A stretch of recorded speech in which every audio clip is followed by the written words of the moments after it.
tempatnya orang yang memang pernah mengalami masa-masa jahiliyah menunda jubah-jubah kesaktiannya ya, karena tidak ada manusia yang sakti, Pak ya, kalau dia memakai ilmu-ilmu seperti itu hanya akan menambah kesakitan ya. Di sini tidak ada orang sakti, yang ada itu orang sakit kalau dia mengambil ilmu-ilmu ya tadi ya. Tentang kesyirikan ini harus jelas ini, jangan sampai menuduh saya teroris atau Wahabi. Tuduh Wahabi nggak apa-apa ya, kalau tuduh Wahabi. Maksudnya jangan sampai ada kontroversi hati tentang kesyirikan ini. Ya, jangan sampai ada kontroversi hati, harus satu frekuensi Bapak Ibu semuanya. Kalau tidak begitu ya tidak akan terjelma tidak akan turun rahmat Allah pada Bapak Ibu semuanya, termasuk pada saya. Ya, ketika dalam hati kita masih ada kebencian, yang membekas di jiwa, itu yang akan menjadikan penyakit. Makanya harus satu frekuensi di sini, harus satu frekuensi ya, harus satu frekuensi agar rahmat Allah Subhanahu wa taala. Bapak Ibu, baik yang pertama tadi apa? Lafaz yang baik. Sekarang kita akan lakukan simulasi, bukan lomba-lombaan ini ya, atau bukan ingin ngetes, enggak sama sekali. Saya akan lakukan simulasi. Kenapa? Saya butuh satu orang untuk membacakan, untuk membaca ayat ini ya. Bukan untuk menilai dia baik atau buruk, tidak, tapi sebuah simulasi yang akan melibatkan semuanya. Nanti Bapak Ibu bisa merasakan dan membedakan. Silakan yang berani baca atau yang mau bacakan, bantu saya untuk membacakan. Silakan, jazakallah ya, Bapak panitia juga ya. Ya, silakan. A'udzu billahi minasy syaithanir rajim. Bismillahirrahmanirrahim. Wa nada ashabul jannati ashabun nar. Ashabun nar an qad wajadna ma wa'adana rabbuna haqqan. Fahal wajadtum ma wa'ada rabbukum haqqan. Qalu na'am fa'adhana mu'adhdhinun bainahum al-la'natullahi 'alal zalimin. Astagfirullahaladzim. Terima kasih banyak Ustaz. Sekarang boleh saya minta ibu yang baca agar ibu tidak tidak bete ya. Ibu silahkan dibaca juga, salah satu saja. Saya minta satu muslimah ya. Insya Allah kita semua bisa baca Quran. Silahkan. Baik.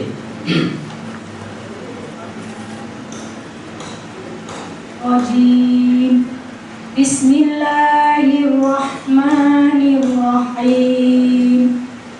Wa nada ashabul jannati ashaban nar kanu qad wajadna ma wa'adana rabbuna haqqan fahal wajadtum ma wa'ada rabbakum haqqan. Qalu na'am fa'adzana mu'adhdhinun bainahum an-la'natullahi 'alaz zalimin. Baik Ibu. Subhanallahul. Baik. Sekarang Bapak Ibu semuanya sudah ada dua qori yang membacakan dua ayat tadi ya, ayat yang sama, yaitu surah Al-A'raf ayat 41 ini. Baik, sekarang Bapak merasakan nggak dua getaran yang berbeda antara Bapak yang Ibu tadi? Baik. Atau saya ingin bertanya, apa yang Bapak simak, apa yang Bapak tangkap, apa yang terlintas di benak Bapak saat dibacakan ayat tadi dari dua orang yang berbeda? Dari mana saja? Kan Bapak Ibu ya, Bapak Ibu semuanya. Dan Bapak bedakan apa yang terjadi atau apa yang terjadi di istana hati Bapak Ibu semuanya ketika ayat ini dibacakan. Sudah ada dua qori yang membacakan. Baik. A'udzu billahi minasy syaithanir rajim. Bismillahirrahmanirrahim. Wa nada ashabul jannati ashaban nari an qad wazadna ma wa'adana rabbuna haqqan. وعدنا ربنا حقا فهل وجدتم ما وعد ربكم حقا قالوا نعم فعدنا معدل بينهم اللعنة الله على الظالمين. Bapak Ibu semua, saya bacakan artinya, arti dari ayat ini. Dan penghuni-penghuni surga itu menyeru kepada penghuni-penghuni neraka, sesungguhnya kami telah benar-benar memperoleh apa yang Allah Azza wa Jalla janjikan kepada kami berupa surga. Maka apakah kamu wahai penduduk neraka telah memperoleh dengan sebenar-benarnya apa azab yang Allah Azza wa Jalla janjikan kepada kamu? Dan penduduk neraka jahanam itu menjawab, dan penduduk neraka itu menjawab, betul. Kemudian seorang penyuruh malaikat mengumumkan di antara kedua golongan tersebut, kutukan Allah ditimpakan kepada orang-orang yang zalim. Baik, Bapak Ibu dikunci ke satu, kedua, ketiga ya. Ada tiga baca. Sekarang saya bacakan kembali. Setelah Bapak Ibu mengetahui artinya dari ayat ini, yang ingin saya tanyakan dan saya nanti butuh jawaban, apa yang Bapak Ibu rasakan? A'udzu billahi minasy syaithanir rajim.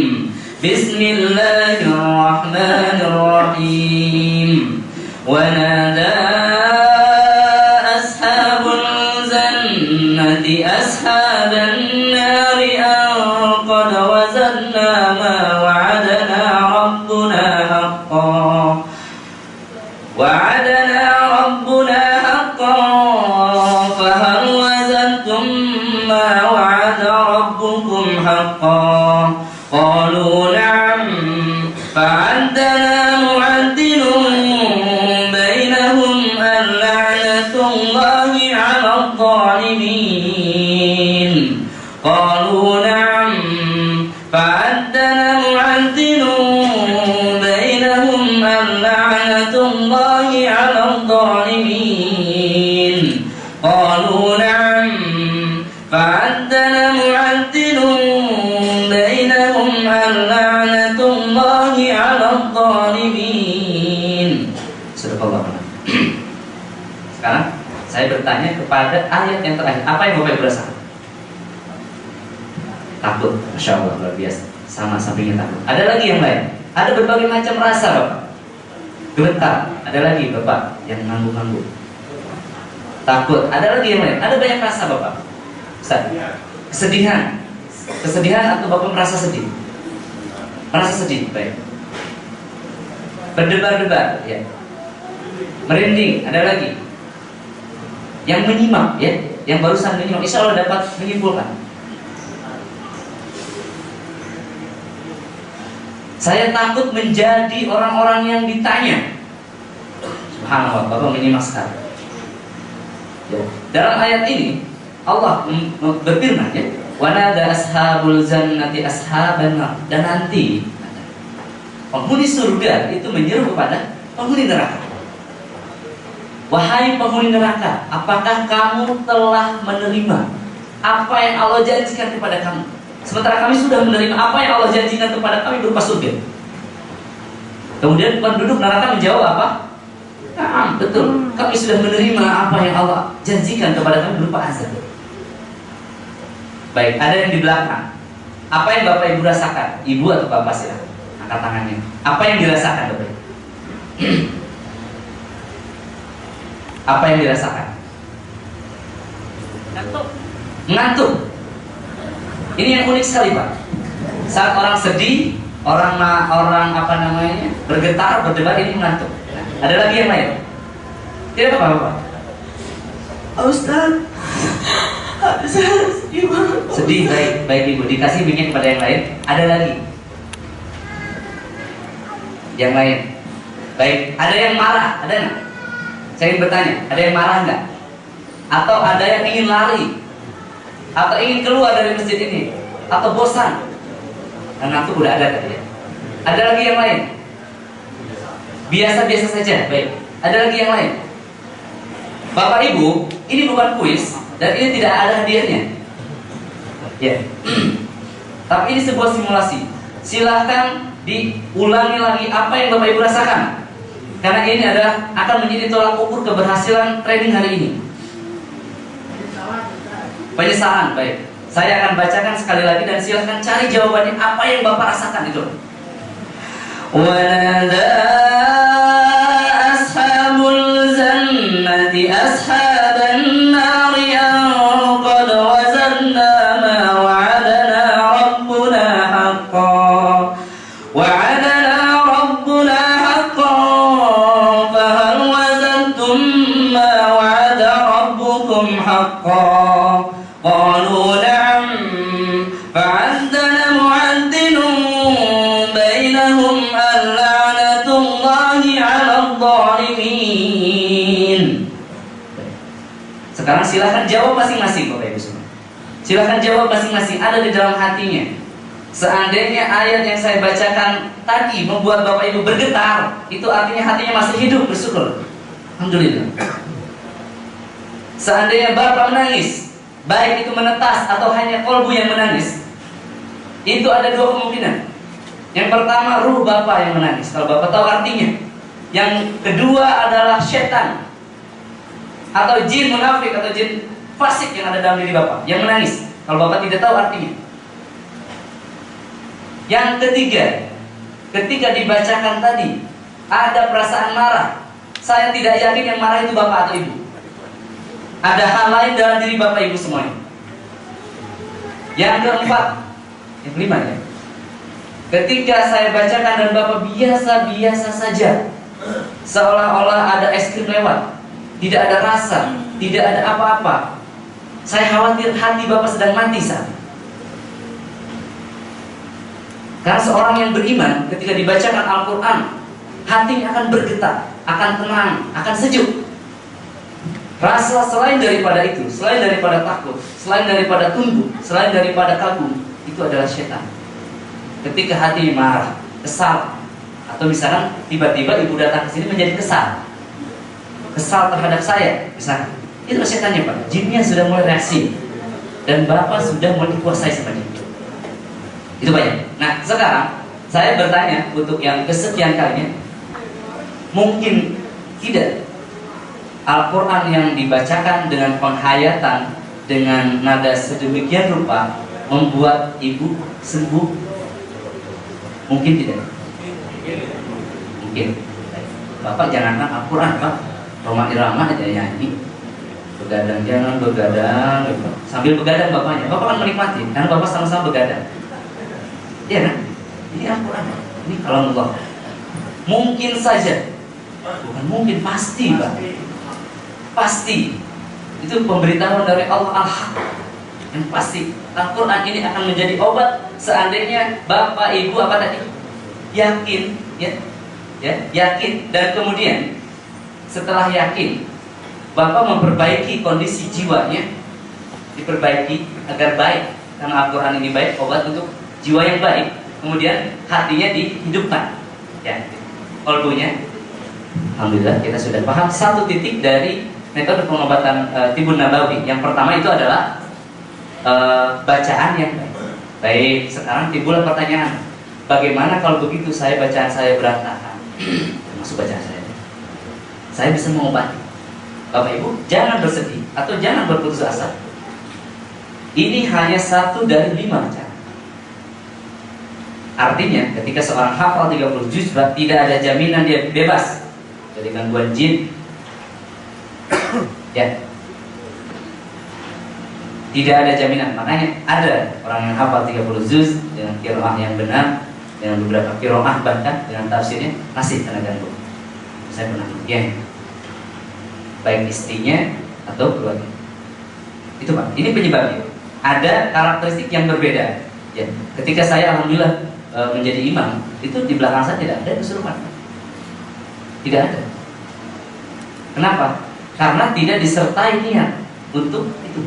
Itu kita akan bahas di sesi yang kedua. Jadi yang pertama ini adalah tadi apa? Bacaan yang tajam, yang dikeraskan. Itu Pak, perbedaan ruqyah syariah dengan perbedaan yang kedua. Baik, sekarang yang kedua saya minta dibacakan juga. A'udzu billahi minasy syaithanir rajim. Bismillahirrahmanirrahim. Walau tara idh yatawaffal ladzina kafarul malaikatu yadribuna wujuhahum الملائكة يضربون وجوههم وأدبارهم وذوقوا عذاب الحريق ذلك بما قدمت أيديكم وأن الله ليس بظلام للعبيد. Subhanallah, luar biasa sekali. Baik sekali bacaan. Baik, itu tadi adalah Al-Anfal ayat 50 ya.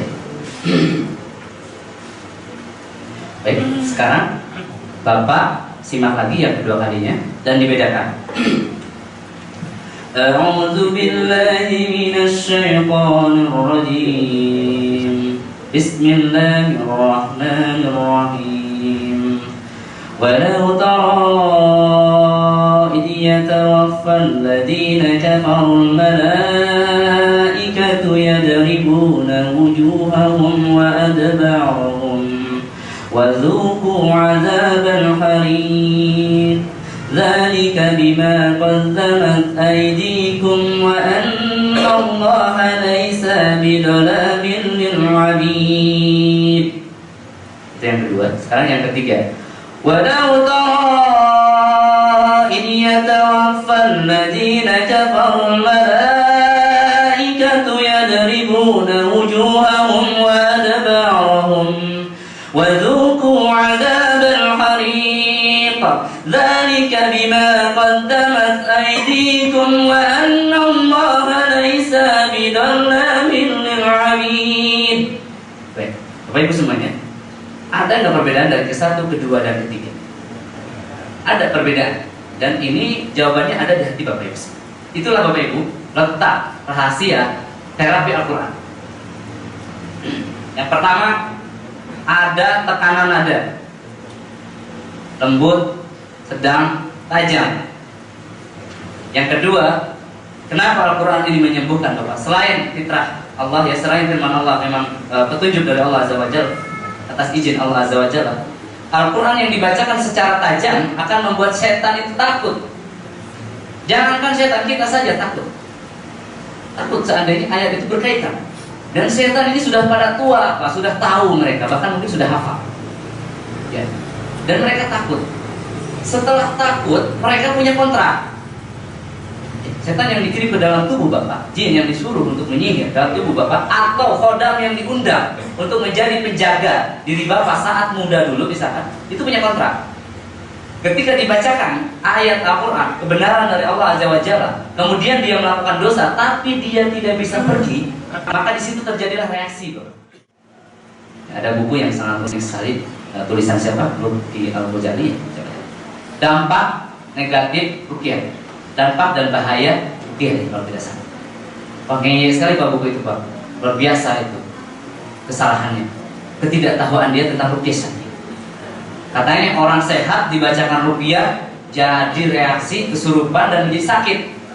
Itu semata-mata karena ketidaktahuan dia. Mudah-mudahan Allah memberi cahaya kepada hatinya, kepada kalbunya.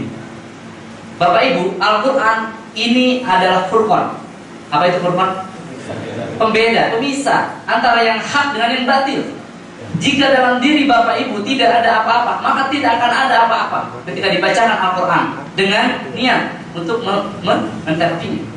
Ketika dibacakan Al-Quran kemudian Bapak bereaksi menangis yang berlebihan, ya, kalau cuma menetes air mata tidak apa, menangis yang teriak-teriak dan lain-lain, atau bahkan setan yang menyerang, itu siapa? Ketika besoknya menjadi sakit yang tadinya sehat, itu adalah rahmat dari Allah Azza wa Jalla, Bapak Ibu. Kenapa saya katakan rahmat, Bapak Ibu? Ketika Bapak Ibu saat ini segar bugar, kemudian Bapak meyakini dalam diri Bapak ada sesuatu yang salah, semisal emosi yang tidak terkendali, semisal lagi hal-hal yang tidak biasa Bapak lakukan kemudian lakukan, kemudian misalkan kemaksiatan yang tidak berhenti dan tidak tertahan, kemudian misalkan sakit yang tidak ada obatnya, padahal tubuh Bapak segar bugar dan dokter mengatakan baik-baik saja, tapi Bapak merasakan sakit, kemudian Bapak dibacakan Al-Quran, kemudian Bapak bereaksi, kemudian besoknya sakit, besoknya lagi sakit, itu rahmat dari Allah. Kenapa rahmat? Orang yang tidak ridho, orang yang belum ridho kepada Allah Azza wa Jalla, orang yang belum meninggalkan kesyirikan-kesyirikannya, orang yang tidak berkomitmen untuk kembali kepada Al-Quran dan Sunnah, ketika dibacakan Al-Quran, meskipun ada jin di dalam tubuhnya, tidak reaksi, tidak akan, lebih baik pulang sekarang. Ya, apalagi yang datang ke sini hanya untuk iseng-iseng aja, coba-coba aja, itu tidak apa-apa, tapi dia hanya akan jadi penonton dan saksi, tidak akan menjadi seseorang yang terlibat di dalamnya, tidak akan menjadi bagian seseorang yang mendapatkan rahmat dari Allah Azza wa Jalla. Nah, kenapa seseorang yang tadinya sehat di rumah menjadi sakit? Yang pertama itu rahmat dari Allah. Allah menunjukkan, Allah memberikan furqan, memberikan cahaya, memperlihatkan, ini loh yang selama ini membuat kamu sakit. Atau Allah ingin memberitahu ada sesuatu yang sakit di hati kamu, wahai hambaku. Jadi ketika seseorang sehat dibacakan ayat ruqyah kemudian sakit besoknya, itu Allah memberikan rahmat kepada dia, memberikan petunjuk bahwa ada sesuatu yang salah dalam diri kamu, sehingga orang yang sakit ini akan terus menerus berobat dan memperbaiki diri, membuangi sifat-sifat tidak baiknya, kemudian kembali kepada Allah hingga dia sembuh dengan sempurna. Ya Bapak Ibu semuanya, ini harus saya sampaikan bahwa seandainya hari ini diruqyah kemudian menjadi sakit, itu bukan yang sehat menjadi sakit, tapi Allah menunjukkan penyakitnya. Ridho tidak Bapak Ibu? Ada orang yang 15 tahun berguru Pak, sampai dia sakti, punya ratusan anak buah, kemudian ingin sembuh 1 jam, adil enggak? Tidak adil belajarnya dia 15 tahun. Wajar dia sakit 2-3 bulan, dan dalam sakit itu Allah menggugurkan dosa-dosa dia, itu pasti. Kalau dia sudah kembali kepada Allah, seperti itu. Nanti kalau seandainya sakit, misalkan, dan saya sudah berikan obat penakalnya, dalam artian buku ini sebagai bimbingan, Bapak lakukan ruqyah mandiri selama 1 bulan ke depan. Nanti 2 minggu pertama akan semakin sakit Bapak. Ya, saya tidak akan katakan manisnya saja, akan semakin sakit. Itu namanya healing crisis. Ya, healing krisis itu namanya krisis penyembuhan. Jadi semakin sakit itu timbal balas, nanti akan 2 minggu ke depan akan semakin netral dan jelas kalau Bapak istiqomah dan kembali kepada sunnah yang ada di dalam tersebut ataupun buku-buku lain. Ya, lakukan ruqyah mandiri selama istiqomah selama 1 bulan, kemudian nanti mungkin 2 minggu pertama akan semakin sakit, kesana insya Allah semakin segar dan hilang kalau istiqomah. Kalau tidak istiqomah, kalau ruqyahnya seminggu sekali, jadi kalikan saja, berarti 30 minggu. Dan itu pun bukan jaminan saya. Ya. Kelamaan Kang Naim, saya ingin sembuh seminggu saja. Silahkan lebih intens lagi. Saya ingin ingin sembuh 1 tahun aja. Tahun depan saya ingin sembuh. Silahkan. Berarti milih yang ringan-ringan, 3 pul gitu kan ya. Atau apa ya, obat-obat yang ringan dalam Al-Quran. Itu Bapak Ibu semuanya. Itu penjelasan saya tentang perbedaan antara bacaan yang biasa, bacaan yang lemah, dengan bacaan yang keras. Kenapa Bapak Ibu? Karena bacaan yang keras ini yang pertama memang selain bacaannya dapat pahala, ya, kalau bacaannya baik, ya. Kemudian juga tadabbur kita terhadap Al-Quran, terus bentuk kecintaan kita kepada Al-Quran, Kemudian juga di situ bacaan ini membuat setan menjadi takut, didengar oleh setan. Salam tauhid. Ya, alhamdulillah. Semakin naik semangatnya. Kalau ada yang ngantuk di sampingnya, tepuk bahunya. Pak, acaranya sudah dimulai, Pak. Tepuk bahunya. Ya, kalau ada yang ngantuk, tepuk bahunya. Pak, acaranya sudah dimulai. Ingat lagi namanya tadi siapa? Ya, baik. Itu tadi yang pertama, alhamdulillah. Sekarang saya akan berikan faktanya, Bapak. Ya, dari 2 ayat ini. Ya, agar adil ya. Tidak, oh jauh dari seluruh ini apaan sih? Ya, bisa. Saya akan berikan faktanya satu video yang ini bukan rekayasa. Ya. Kemudian nanti akan ada demokrasi juga, ya.